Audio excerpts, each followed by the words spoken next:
전라남도 농업기술원에서 그 양봉반 교육생을 대상으로 만들었던 자리인데요. 예, 똑같이 양봉하시는 분들이니까 예, 이 자리를 가지고 하도록 하겠습니다. 근데 사실 무엇을 할까 좀 생각을 하다가 때가 때이니만큼 공부를 깨워서 이런 거 관리하는 것이 좋지 않겠느냐 이런 생각을 해서 이제 한번 많이 부족하지만 해보도록 하겠습니다. 조금 전에 우리 지부장님한테 제가 질문을 해보니까 익산 시내에 양봉하시는 분들이 130여 명 된다고 하시는데 오늘 참석한 인원은 많이 미치지 못하네요.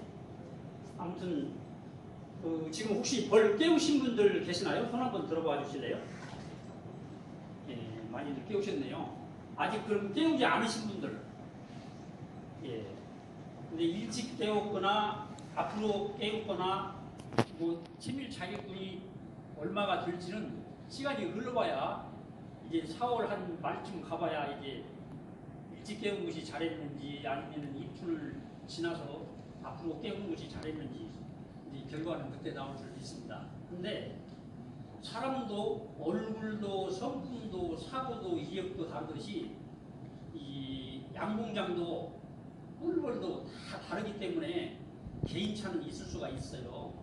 근데 제가 금년 들어 지금 45년차 양봉을 하고 있는데 이제 제 경험, 제가 하는 이야기를 제가 관리하는 이야기를 오늘 하도록 하겠습니다. 왜냐하면 정답은 없어요. 왜냐하면 양봉장 위치에 따라서 주위의 밀원 여건에 따라서 또 꿀벌의 군세에 따라서 이게 그 성과가 다 다르게 나오기 때문에 이제 제가 45년 동안 양봉을 하면서 이런저런 여러 가지 그 방법을 통해서 제가 나름대로 느꼈던 거 이제 그리고 얼마나 어떻게 해야 이게 그 채비를 많이 할 수 있느냐 이런 것이 이제 이야기가 되겠는데요. 사실 1시간 가지고는 많이 시간이 아쉽고요. 아무튼 축약해서 제가 했던 그 경험을 이야기할 것이니까 참고하시면 좋겠어요. 그리고 이제 우리 대표님들께서도 한번 그 나름대로 한번 실험을 해보시고 이제 본인이 선택을 해야 돼요. 제가 그 한때는 그 양봉 그 협회 그 임원으로서 이제 활동을 하면서 우리 양봉업계에 참 거목이라고 하시는 서울대학교 농대 최승현 교수님과 같이 한 때가 있었어요. 근데 그분이 지금은 이제 그 유명을 달리하시는 고인이 되셨는데 대한민국에서 양봉학을 전공한 사람은 서울농대 최승현 교수하고 그 제자 이명열 박사 농촌진흥청에 근무하시다가 지금 이제 퇴임하셨죠. 딱 두 분이 계시고요. 다른 분들은 타 업중에서 종사하다가 이제 그 양봉 쪽에 어떻게 보면 말을 갈아탔다고 할까요? 와서 이제 연구하시고 이제 이런 그 막 교수님들이 많이 계시죠.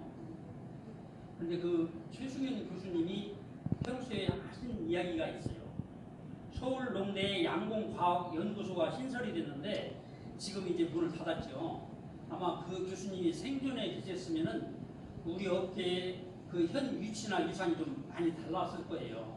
근데 그분이 양봉대학, 서울농대 양봉대학 1기생 강의를 처음 시작했을 때 처음 인사말이 지금도 생생합니다. 그분이 뭐라고 말씀을 하셨냐면은 내가 교수랍시고 여기 서서 여러분들한테 이런저런 이야기를 꿀벌에 관한 이야기, 양봉에 관한 이야기를 하는데 사실은 내가 여러분들한테 배워야 합니다. 나는 학술적으로 이론적으로 이러고저러고 이야기를 하지 실제로 벌을 키우라면 여러분한테 미치지를 못합니다. 그러면서 아주 겸손하신 말씀을 하시더라고요.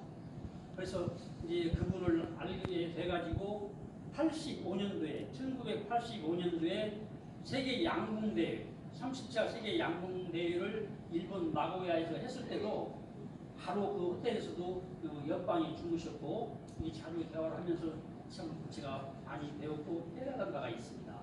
제가 왜 이런 말씀을 드리냐면은 사실 저도 벌을 오래 했다고 하지만 저보다 더 오래 하시는 선배님들도 계시고 또 저보다 횟수가 적어도 아주 꿀벌을 관리를 잘하고 꿀을 많이 뭐라고 봐 생산하시는 이런 분들도 있어요.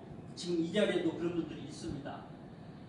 사실 그분들에게는 많이 좀 송구스러운 이야기인데 사실 그러니까 작년에 19년도에 분당 지금은 단상을 하지 않고 이제 이동양봉하는 사람들은 개상을 하는 것이 누구나 다 이렇게 하는 것으로 알고 있잖아요.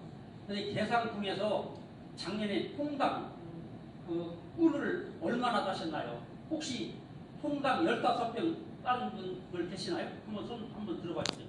통당 나는 15병을 땄다. 없나요? 아, 전업양봉과 같으면 그렇게 딴 분들도 아마 계실 줄로 저는 믿습니다. 근데 저 같은 경우에는 작년에 통당 20병 땄습니다. 20병.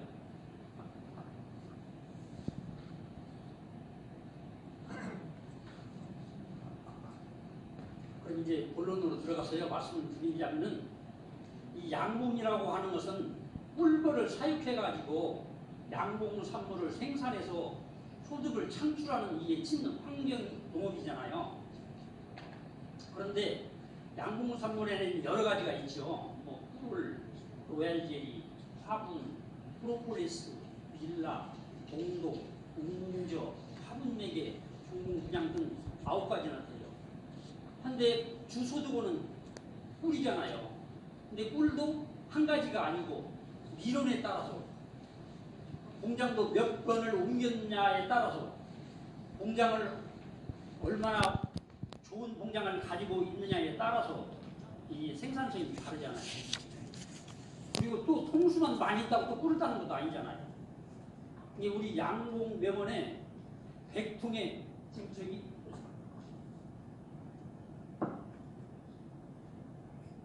100분의 벌통보다는 100통의 약분보다는 한 통의 강분을 유지하라. 이게 정말로 교훈으로 삼아야 할 이런 저는 답이라고 생각을 해요. 문제라고 생각을 해요. 이미 다 경험을 하시겠지만 통수만 많다고 꿀다는 게 아니잖아요. 아무튼 개체수가 많아야 되고 내역봉의 개체수보다는 그래도 유역에 가서 종사하는 개체수가 많아야 꿀을 따잖아요.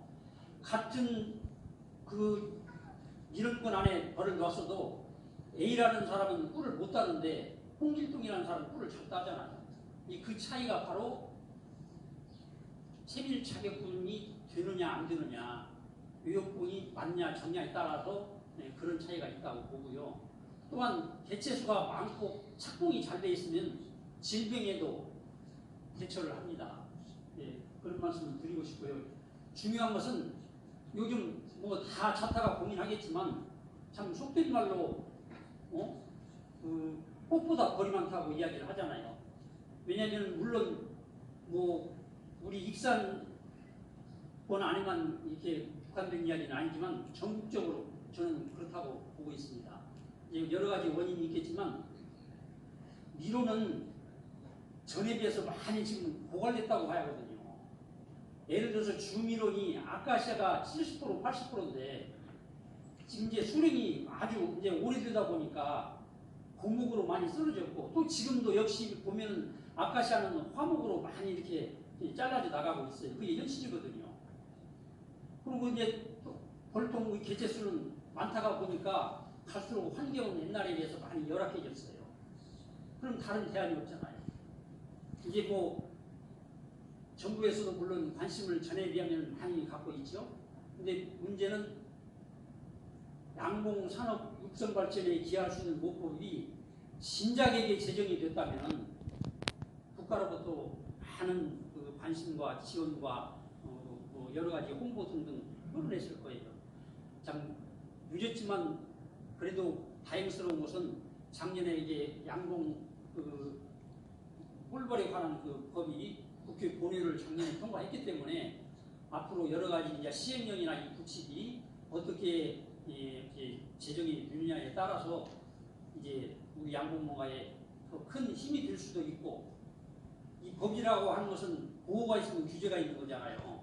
이게 어떻게 되느냐가 관건이라고 저를 생각하고 있는데, 우리 업계의 그 주체로 가는 협회에서나 조합에서는 이제 어떻게 지금 진행을 하고 있는지 저는 회원의 한 사람으로서 관심도 있지만 앞으로 어떻게 될지 참 주목을 하고 있는 이런 회원의 한 사람입니다. 아무튼 이게 잘 제정이 돼서 우리 양봉농가에게 도움이 됐으면 좋겠다 이런 생각을 해보네요. 아무튼 여기에 보면 여러 가지 이제 이런 꿀벌의 습성이랄지 도봉, 질병, 체질자격 여러 가지 등등 분봉 이렇게 제가 해놨는데 오늘 이런 이야기를 하기는 좀 시간이 아쉬워요. 그래서 이제 2월달 지금 꿀벌 관리에 대해서 제가 했던 이야기를 하겠습니다. 물론 제가 하는 이야기가 다 옳은 건 아닙니다. 정답은 없어요. 여러분들도 참고하시고 한번 관리해 보시면 좋겠다 이런 말씀을 드립니다. 이제 보편적으로 이제 익산 지역 같은 경우에는 저 같은 경우에 입춘을 전후해서 벌을 깨웠습니다.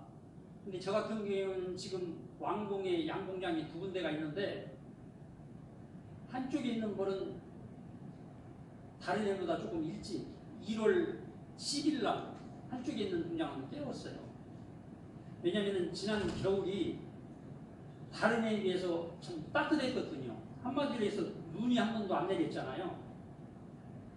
그리고 이제 지구 온난화 현상이 있다 보니까 이게 빨라졌더라고요. 그래 다른 지역에서 양봉을 하는 사람들하고 이렇게 소통을 해보면은 재작년 같은 경우에도 좀 일찍 깨운 사람들이 도움이 있었다고 이렇게 판단을 했어요. 그래서 한쪽에 있는 양봉장의 벌은 제가 1월 10일 날 깨웠고 그 다음에 한쪽에 있는 벌은 조금 늦게 한 30일쯤 이렇게 깨웠습니다.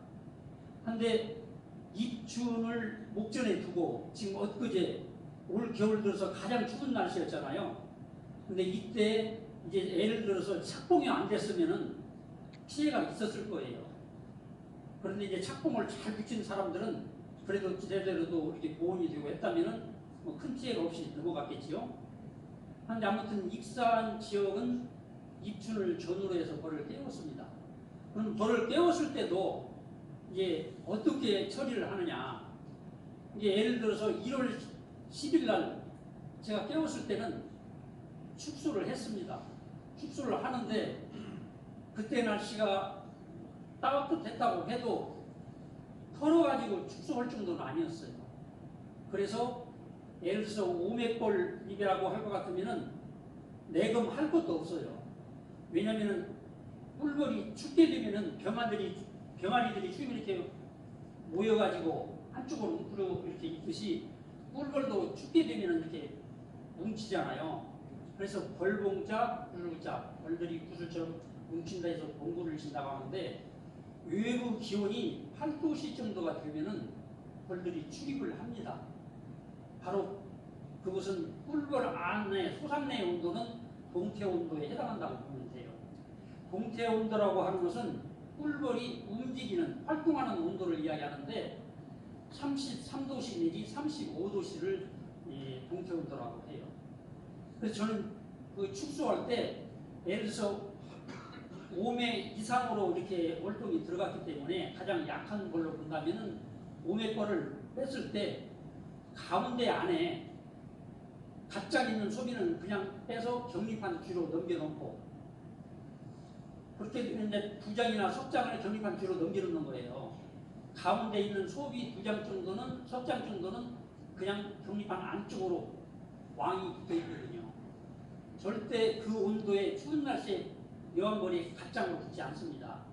그리고 가능한 한은 새소비보다는 부소비에 여왕벌이 붙어 있어요. 그래서 가운데 안에 있는 소비를 왕이 붙어 있다고 이게 왕을 보려고 꼭 이렇게 내금을 할 필요는 없어요.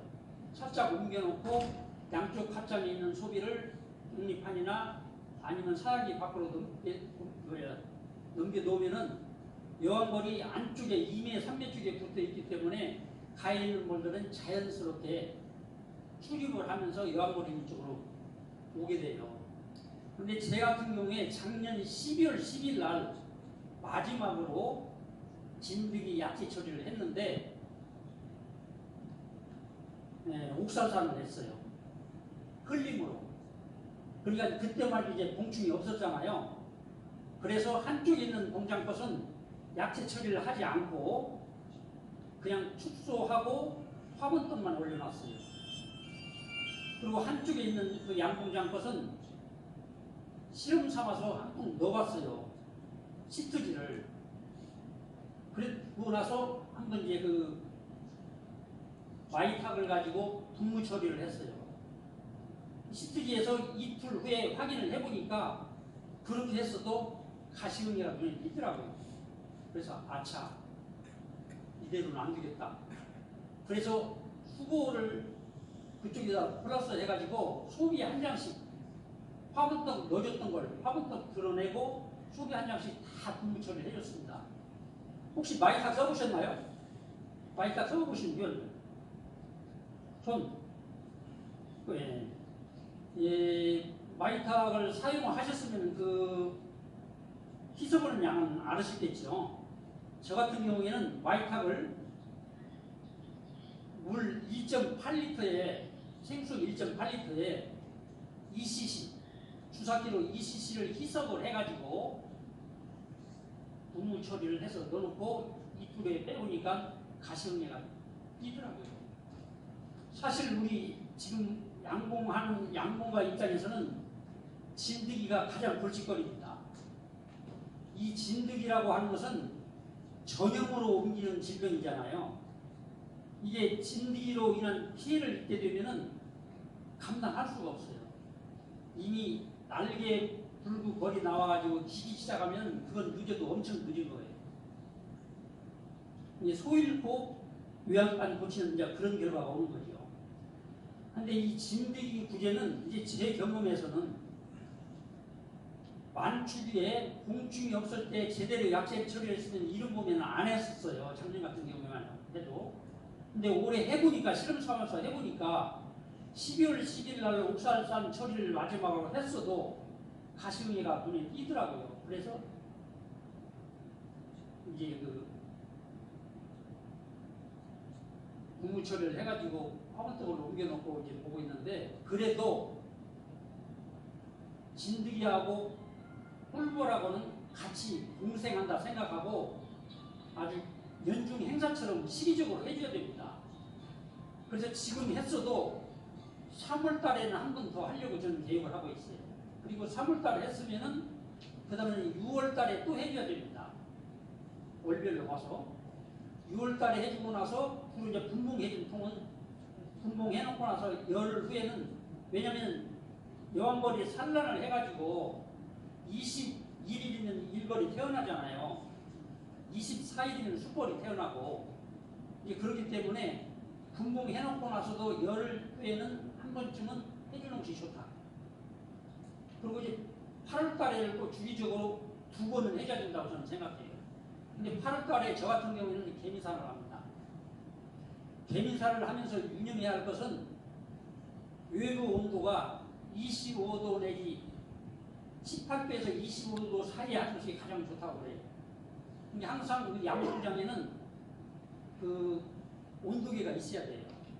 물론 요즘은 스마트폰에 다 이게 온도가 나오니까 참고는 할 수 있는데 그래도 양봉장에 온도계가 있는 것이 좋더라고요.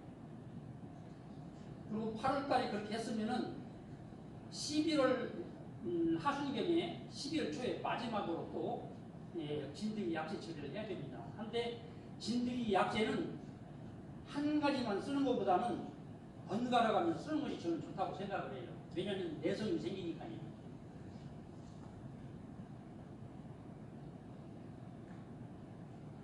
뭐 이미 잘 아시다시피 그 진드기 약제는 하도 많이 있기 때문에 이제 뭐 분무 처리를 하기도 하고 기화 처리를 하기도 하고 뭐 훈증 처리를 하기도 하고 아니면 스트릿제를 쓰기도 하는데 주로 이제 스트릿제는 그 약 성분이 거의 다 비슷해요.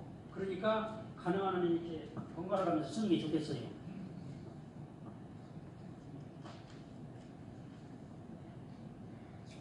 그리고 이제 축소를 했잖아요. 화분통으로 옮겨줬잖아요. 그럼 이제 뭐 요즘은 다들 물을 주라고 하잖아요. 저는 물도 전에는 줬었어요. 근데 작년부터는 제가 물을 안 줍니다. 왜냐면은 홍수가 많다 보니까 사실 이렇게 물 주고 저녁에 덮어주고 아침에 걷어주고 이거 하는 것도 보통 일이 아니더라고요. 저도 이제 애 어른들이 해마다 다르다고 하더니 저도 이제 최양현 상담 이렇게 보니까 좀 전하고는 좀 체력이 많이 좀 전같지 않아요. 그래서 좀 더 편리하려고 하다 보니까 이제 저녁에 덮어주고 아침 때 걷어주고 급수기에 물러주고 이런 거 안 해도 나중에 보면은 뭐 아카시아 꿀 채밀할 때 채밀 자격분 만드는 데는 크게 지장이 없더라고요. 근데 중요한 것은 착공 상태가 잘 됐을 때를 전제를 했을 때 이야기예요. 저 같은 경우는 가능하면 착공을 좀 강하게 붙입니다. 그리고 요즘 그 포장을 하는 것도 보면요. 강원도에서 지금 횡성 같은 데 이제 저하고 소통하면서 지인들 공장을 한번 가보면요. 강원도에서도 포장하지 않고 알불통으로 그냥 안에다가 본드 기준 거 넣고서 그걸 키우는데 그걸 잘 키워요. 그래서 제일 중요한 것은 제 경험으로는 뭐니 해도 착공이 가장 중요하다. 그리고 중요한 것은 먹이 상태가 식량이 월동 식량은 충분히 확보가 돼야 됩니다. 왜냐하면은 꿀벌은 분쇄만 강하면은 아무리 날씨가 추운 혹한에도 동사당하는 것은 없어요. 단 식량이 없을 때는 아사당하는 것은 순간입니다. 그리고 꿀벌들이 공구를 질 때 그냥 뭉쳐서 가만히 있는 게 아니고 안에 있는 벌이 밖으로 나가고 밖에 있는 벌이 안으로 들어오고 자기들끼리 서로 예를 들어서 철새가 비행을 할 때도 그냥 계속 그대로만 이렇게 비행을 하는 게 아니고 제일 앞에 가는 철새가 비행을 하다가 그 다음에 온 철새하고 이렇게 바꿔서 맞으면 앞에 가는 철새가 가장 많이 저항을 받는다고 그래요. 걔네들 교환하면서 이렇게 이동을 하듯이 꿀벌도 마찬가지예요. 안에 있는 벌이 밖으로 나오고 밖에 있는 벌이 안으로 나오고 서로 그렇게 움직여 가면서 어깨 근육을 움직여 가면서 식량을 먹고 열을 내가지고 그 정태온도 21도를 유지하면서 활동을 난다고 하잖아요. 그래서 가장 중요한 것은 착공 상태만 좋으면은 충분히 그리고 먹이 상태만 충분하다면 활동을 할 수 있다. 그리고 그렇게 건강하게 착공 상태가 좋은 벌들은요 보면 낙공도 없어요. 아마 다들 경험하셨을 거예요. 낙공이 있었다는 것은 주위의 여건이 좋지 않아 가지고 스트레스를 받았거나 아니면 충격을 받았거나 고양이, 개 이런 동물들이 올라가고 내려가고 해서 충격을 받아서 떨어졌을 때 기온이 차니까 올라가지 못하고 그냥 도사를 당했거나 등등으로 인해서 이렇게 낙공이 있는 것이고요. 또한 질병이 있을 경우에는 낙공이 많이 나오는 거죠. 특히 여왕벌이 없는 경우에는 벌들이 안정이 돼 있지 않고 좀 소란스럽잖아요. 예를 들어서 일일이 내검을 하지 않아도 화분떡만 줘보면은 왕이 있는지 없는지를 알 수 있잖아요. 근데 저는 또 이런 경험을 해봤어요. 안축위에 약재 처리하면서 이제 여왕벌이 도태됐을 경우에 무항 상태로 이렇게 월동이 들어갔잖아요. 그러면 이게 축소시키면서 일일이 여왕벌 내공을 못하니까 화분떡만 올려놓고 나는데 화분떡을 넣어주고 나서 한 25일 정도나 아니면 한 달 후에 첫 화분을 넣어줬을 경우에 이렇게 빼보는데 화분을 입에 대지 않은 것들은 왕이 없는 것이고 또 왕이 없더라도 봉봉 산란이 갔을 경우에는 화분을 먹습니다. 그런 경험 해보셨나요? 예를 들어서 왕은 없는데 무왕 상태로 월동이 들어갔어요. 보니까 이렇게 봉충이 돼 있더라고요. 빼보니까 울룩불룩 해가지고 봉봉 산란이 나갔어요. 그런 경험 해보신 분들? 그런 경우에는 해보셨군요. 그런 경우에는 여왕벌이 없어도 화분을 먹습니다. 그러니까 화분을 안 먹으면 왕이 없고 화분을 먹으면 왕이 다 건재하다. 그건 정답이 아니에요. 이제 왕이 없어도 동봉산란이 나갔을 경우에는 화분을 먹습니다. 그래서 화분떡을 넣어줬을 때는 제 경험으로는 25일까지 기다릴 게 아니고 날씨 좋은 날, 겨울 날씨가 좀 청명한 날 있잖아요. 그런 날씨에는 한 번쯤 상태를 확인해서 왕이 없으면 가능한 한 눈에 띄었을 때 빨리 합봉을 시키는 것이 좋다. 합봉을 시킬 때는 약군과 약군이 합봉이 되면은 그건 계속 현재 진행형 약군입니다. 약군입니다. 이 약군은 강군에다 합군을 쳐야 강군이 유지가 됩니다. 이른봄 특히 2월 달에 합군은 약군으로 있으면 계속 약군이 현재 진행형이 되는 거고요. 약군에서 강군으로 합군을 하게 되면 그냥 강군으로 현재 진행형이 되는 것입니다. 그래서 약한 것은 왕 도태시키는 거 어렵게 아쉽게 아까웠게 생각하지 마시고 과감하게 눌러서 죽이고 매장시키고 저 같은 경우는 왕 죽인 다음에 매장시킵니다. 그러면서 말이라도 영면을 취하라고 해줍니다. 혼잣말로. 예, 그렇게 해서 약분은 강분으로 이렇게 합분을 시켜야 됩니다. 예, 화분떡 올려주겠고요. 화분떡 만드는 것은 뭐 이게 뭐 다들 나름대로 이제 그 비방이 있을 것이고 또 아니면 화분떡 반죽하는 곳에 가서 이제 그분들한테 위탁을 해서 그분들이 만들어서 쓰는데 사실 사람의 입장이 아닌 꿀벌의 입장에서 생각을 해야 돼요. 화분 반죽하는 쪽에 종사하시는 분들은 그분들은 이것저것 많이 넣으라고 권장을 합니다.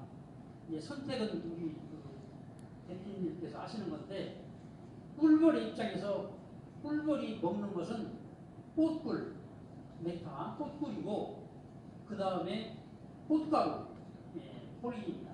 그래서 그 정도 내에서 양이 적다 보니까 뭐 이렇게 뭐 파치배두름이랄지 아니면 효모랄지 청국장이랄지 심지어 거기다가 이런저런 약재, 영양제 어떤 사람들은 나눠 같은 것도 쓰는데 동물성 단백질이나 나눠을 쓰는 것은 그걸 완전히 잡는 일입니다.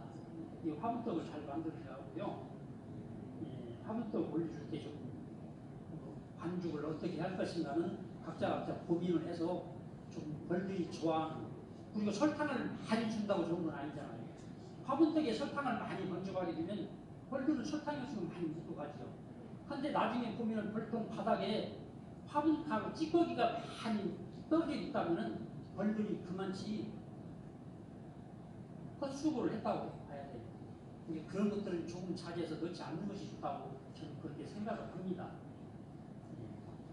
그리고 저 같은 경우에는요, 이른 봄에 이제 전에는 뭐 작업사양도 해봤고, 예를 들어서 공지사양도 해봤고 했는데 지금은 안 합니다. 그리고 저 같은 경우에는 이른 봄에 점일섭을 가지고 공포를 키우지 아카시아 필 때까지 사용을 안 합니다. 점일 소비를 기축했던 것을 빼서 증소시킬 때 그걸로 증소시키고 이런 부분에는 사용을 하지 않습니다. 그러다 보니까 꿀벌 입장에서는 설탕이라고 하는 것 한마디로 다당류잖아요. 여러분이 잘 아시다시피 꿀은 다당류가 아닌 단당류입니다. 이미 꿀벌들이 그 미리에 저장했다가 토에 내놓고 교세림과 선풍 작업으로서 숙성을 시켜가지고 전화를 시켜서 자기들의 식량 한마디로 말씀드리면 단당류를 놓는 거예요. 그러니까 꿀벌들이 저는 이른 봄에 사양을 해서 키우는 것도 좋겠지만 숙성된 전화된 단당류 식량 점일 소비로 먹는 것이 꿀벌한테는 더 도움이 된다. 저는 그렇게 생각을 하고 있고요. 또 급수, 물도 안 죽으니까 얼마나 편한지 모르겠어요. 사실 벌 깨워가지고 축소시켜놓고는 크게 할 일이 없어요. 그러면 그 남은 시간 저는 하루가 24시간인데 나름대로 이제 활용을 하겠지만 저는 12시 안에 사는 일이 없습니다. 왜? 그 대신 고객과 소통을 해요. 시간이 있다면 제가 그 스마트폰에 고객과 어떻게 소통하는지 여러분 스마트폰 스마트하게 사용하시죠? 요즘 스마트폰으로 다 하잖아요. 은행도 관리할 수 있고 뭐 제랄지 뭐 아무튼 뭐 한마디로 얘기해서 뭐 공과금 등등 다 그쪽에서 자동이 체념이 빠져나가고 고객한테 뭐가 이렇게 알리고 자기 상품 알리고 고객과 소통하고 그래서 우수 고객을 확보하는 이런 것을 사실 제가 그 SNS 마케팅 성공 사례 강의를 나가지고 그런 걸 쭉 해주는데 말로만 하는 것보다는 고객과 직접 소통했던 것을 팀비어나 이게 모비전에다 영상에 띄워놓고 하니까 그대로 신뢰하는 거죠. 저는 홈페이지나 네이버, 스토어팜 등등 뭐 판테일 여러 가지 모두 부도 이런 데다 다 공지해가지고 지금 2020년산 예약받고 있어요. 그리고 고객과 신뢰가 구축이 되면요, 고객은 예약을 하고 기다려줍니다. 그리고 예약한 고객들은요, 꿀을 한 병, 두 병 사가는 게 아니고 자기가 1년 먹을 걸 사가요. 그리고 그분들은 지금 뭐라고 할까, 좀 오늘 주제하고는 좀 맞지 않는 이야기인데, 그분들은 자기 입값만 먹는 게 아니고 또 입소문을 낸다. 이게 이제 바이럴 마케팅이라고 하는 건데, 고객이 입소문을 해서 찾아오는 그런 고객은 한마디로 해서 VIP 고객이 되는 겁니다. 충성 고객이 되는 거예요. 그래서 이제 아무튼 생산했으면 판매를 해야 될 거 아니에요. 그래서 이제 뭐 이야기가 두서없이 되는데요. 그렇게 해서 관리를 하시고, 그 다음에 이제 사실 전기가온도 해왔어요. 전기가온. 근데 전기가온에서 가장 유념해야 할 것은 급수는 바늘과 실입니다. 바늘과 함께 실이 가듯이 전기가온 하는 사람들은 이게 물이 공급이 안 되면요, 충이 다 건 말라버려요. 그렇게 되면 다 파내버려요. 그럼 지금까지 키워왔던 거, 수고했던 것이 다 허사고, 그 다음에 거의 수명이 다 되면 그냥 한순간에 떨어져 버립니다. 그래서 저는 전기가온이 바람직하지 않다고 저는 권장하고 싶지 않아요. 왜냐하면 제 경험을 봐서. 그리고 또 뭐가 문제가 있는 거니, 요즘 아무리 뭔가 전기 장치가 잘 돼 있어가지고 이게 차단이 잘 된다고 해도 기계라고 하는 것은 순간적으로 오작동이 안 되면 고장이 나잖아요. 오작동이 날 수가 있고 제대로 작동이 안 되면 고장이 나요. 그렇게 되면 화재를 이게 참 당할 수도 있거든요. 주위에서 보면은 참 벌을 오래 한 사람들이 전기가온 하다가 화재를 인해가지고 자기가 정성을 쏟았던 그 권력을 화재를 인해서 하루아침에 잃은 사람들도 없지 않아 많이 있어요. 사실 저도 전기가온을 하다 보니까 갑자기 철수하면서 보니까 이제 포장 해지하면서 보니까 가온 밑에다가 놨던 전열판에 저 같은 경우는 바닥에 비닐을 깔고 집을 깔고 그 전열판을 놓고 월통을 놓고 사이사이다 집을 놓고 위에다 이제 보온도케를 놓고 이렇게 월통을 했었거든요. 그래서 공권 관리를 했었는데 그 전열판이 집이 물었더라고. 물었다. 오버됐으면 저라고 화재 안 난다는 그런 보장이 안 되잖아요. 그런데 그때 한번 깜짝 놀라고 뛰고 나서 전기가온 하지 않습니다. 그래서 저는 가온은 가능한 한 이렇게 권장하고 싶지 않아요. 그리고 이제 급수는 제가 저희 설명하는 중에 전에 했기 때문에 크게 말씀을 안 드릴 것 같고요. 근데 이제 아무래도 급수는 사람이 좀 수고를 해서 그렇지 깨끗한 거를 요즘 벌 입장에서는 좋을 거로 생각이 돼요. 왜냐하면 상남항상이 동식물에서 파충류에 이르기까지 물 없이는 살 수 없잖아요. 그리고 물을 가지고 이게 농축이 된 꿀을 아니면 이렇게 화분떡도 이제 각자마다 다 다르니까 좀 약한 질기의 화분떡을 반죽하는 사람이 있는가 하면 또 돼지고기 한 사람도 있고 다 차이가 있잖아요. 그런데 사실 이렇게 좀 돼지고기 화분은 벌들이 그냥 그걸 녹이는 게 아니고 뭔가 타액과 물을 가지고 녹여서 식량으로 이렇게 먹잖아요. 꿀도 마찬가지고 청소도 마찬가지고. 그래서 급수는 필수인데 안 해주는 것보다는 해주는 것이 저는 좋다고 생각을 해요. 근데 제 경험으로 봐서는 착공 상태만 주면 벌들이 다 알아서 자연에 순응하면서 살아가는 익충이며 곤충이기 때문에 그렇게 크게 투자하고 그쪽에서 수고를 쏟지 않아도 벌들이 다 해결하더라. 그래서 저는 이제는 앞에 덮어주는 거, 걷어주는 거, 물을 차고 넣어주는 작업 이런 거 안 합니다.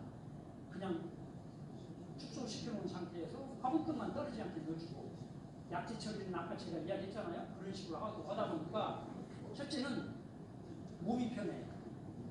그리고 시간이 남아도록 하니까 그 시간을 다른 쪽에 활용해야 돼요. 그래서 이제 그렇게 관리하고 있다는 말씀을 드리고요. 조금 이제 시간이 되니까 그 질병에 대해서 조금 말씀을 드릴게요. 사실 그 진드기 문제는 이제 뭐 필수라는 건 이미 다들 아실 때고요. 개미산 제가 전자에 말씀드렸고요. 개미산 그 희석하는 비율은 다 알고 계시죠? 모르시는 분, 개미산 희석하는 비율. 예, 그러면 안 해도 되겠네요. 예, 비율로 말하자면 1대2. 물이 1이라면 개미산은 2로 희석을 해서 온도가 25도씨 이하에 18도에서 25도씨 이하에 가장 좋다. 이런 말씀을 드리고요. 옥살산은 물 1리터에 설탕 1kg, 옥살산 70g에다가 구연산 5g을 희석시켜서 흘림을 해주면 좋다. 그런 말씀을 드리고요. 여기에서 우리가 관과해서는 안 될 것은요. 소광이 있으면요. 그 월하기에 예를 들어서 7, 8월 그때 이제 그때는 이제 무학이니까 전에 같은 데는 강원도에 가서 이제 쌀이 꿀을 채밀했지만 지금은 사실 강원도에 가봐야 쌀이가 옛날에 비해서 있지를 않고요. 채밀을 할 정도가 아니에요. 그리고 그 지역에 양봉하는 사람들이 있기 때문에 가봐야 그 타산도 맞지 않고요. 그러니까 그냥 밤꿀 따고 나면 다들 이제 분봉해서 이제 뭐 벌이나 키우고 아니면 노엘들이나 채취하고 이제 이렇게 하잖아요. 근데 그럴 때 예를 들어서 진드기 약재 처리를 할 때 소광을 사이에다 넣어놓고 식량을 주게 되면은 덧집을 달아가지고 덧집을 달게 되면 다 숯불집이잖아요. 그러면 결과적으로 이 가시응애나 가로응애는 일벌밤보다는 숯불집을 더 많이 찾아 들어가거든요. 그 다른 데는 다 이유가 있습니다. 24일 동안이나 있기 때문에 벌들이 그 안에 가서 이제 기생하면서 체액을 빨아먹고 이렇게 사는데 아무튼 숯불집이 지어진 상태에서 봉한 상태에서 나중에 빼가지고 예리한 칼로 잘라보면요 거기에 바로 가시기가 들어 있습니다. 심한 어떤 그냥 띠입니다. 그리고 제일 중요한 것은 모든 약재 처리는 시트지를 깔고 나서 한두 통 실험해보고 나서 하는 것이 정답이다. 한마디로 얘기해서 구제는 현장에 답이 있다. 이런 말씀을 드립니다. 그렇게 해서 숯불집에서 웅충을 칼로 잘라와서 확인해보고 그 다음에는 확인해보는 것은 그 상태가 어느 정도인가 보려고 확인해보는 것이고 그 다음에 숯불집은 그냥 그 소각통에 넣어놓고 소각시키면은 그 안에 있는 지들이 예를 들어서 가시응애나 발응애는 그냥 소각시켜서 화염시키는 거잖아요. 네, 그렇게 해서 관리를 하면 꿀벌 관리에 더 도움이 될 것이다. 이런 생각을 합니다. 그리고 약재 처리는 크게 진드기에 대한 약재 처리 다 말씀을 드린 것 같아요. 제 경험으로. 예, 이상 두서없이 제 나름대로의 경험을 이야기했고요. 전에는 이렇게 포장할 때 예를 들어서 제주도를 갈 때는 그 보온재를 보관하기가 뭐하니까 그때만 해도 70년도 후반이나 80년도에